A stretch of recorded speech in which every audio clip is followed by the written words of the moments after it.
7 আসরে 4 বারই চ্যাম্পিয়ন, পেশাদারিত্ব আর তারকা খচিত স্কোয়াডে কুমিল্লাবাসীর প্রাণের দলে পরিণত হয় কুমিল্লা ভিক্টোরিয়ান্স।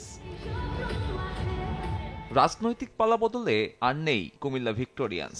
নতুন চক্রে এই জেলার প্রতিনিধিত্ব করতে চায় কুমিল্লা ফাইটার্স। ভিক্টোরিয়ান্সকে 3 ট্রফি জেতানো প্রধান নির্বাহী কর্মকর্তাকে এরই মধ্যে যুক্ত করেছে ফাইটার্স। ম্যানেজমেন্ট কিংবা দল চালানোতেও একই পদ্ধতি অনুসরণ করতে চায় দল নিতে আগ্রহী এই প্রতিষ্ঠান। আমি 4 বছর কুমিল্লা ভিক্টোরিয়ান্সের সাথে ছিলাম, 3 বার চ্যাম্পিয়ন, একবার রানার্স আপ, সিও হিসাবে ছিলাম। কুমিল্লা একটা ফ্যান বেস অলরেডি ক্রিয়েট করেছে। সো আমরা ফ্যানদেরকে নিরাশা করতে চাচ্ছি না।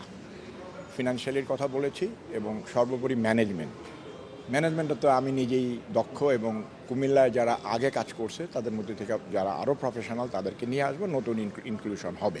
তবে চিন্তার নাম সময় স্বল্পতা। বিদেশি তারকা ক্রিকেটার কিংবা কিট তৈরিতে যথেষ্ট সময় নেই বলে দাবি কুমিল্লা ফাইটার্সের। গভর্নিং কাউন্সিলে প্রতি দল থেকে প্রতিনিধি রাখার পরামর্শ দিয়েছে দলটার নীতি নির্ধারকরা। হেলমেট, আমরা প্যাড, এগুলি বাংলাদেশে তৈরি করে না, এগুলি আমরা ইন্ডিয়া থেকে এসএস বা অন্যান্য আনি। এখন ওগুলি ইম্পোর্ট করে আনা যে সময় অত্যন্ত কম। এবার হয়তো উইন্ডোটা হয়তো ভালো আছে, কিন্তু এলওআই না পাওয়ার পরে তো আমরা প্লেয়ারদের সাথে কন্ট্যাক্ট করতে পারছি না। আগামী 5 বছরের জন্য কুমিল্লার ফ্রাঞ্চাইজি নিতে চায় এসএস গ্রুপ।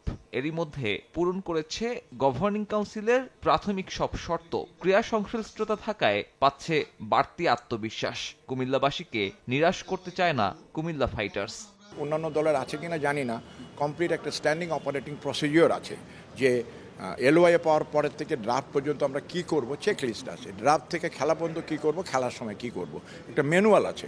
এই ম্যানুয়ালটা আমাদেরকে সাহায্য করবে যে কোনো লোককে পরিচালনা করার জন্য। গতবার তো কুমিল্লা খেলতে পারেনি, তো আবার 5 বছরের জন্য যখন মডেলটা দিচ্ছে, আমরা আশাবাদী যে আমরা কুমিল্লাবাসীকে নিরাশ করব না। বিপিএল এর জনপ্রিয়তায় দরকার পেশাদার সব দল। ভিক্টোরিয়ান্সের মতো দর্শক জনপ্রিয়তা পেতে তাই বড় ফাইটই দিতে হবে কুমিল্লা ফাইটার্সকে। সাব্বির মিথুন, সময় সংবাদ, ঢাকা।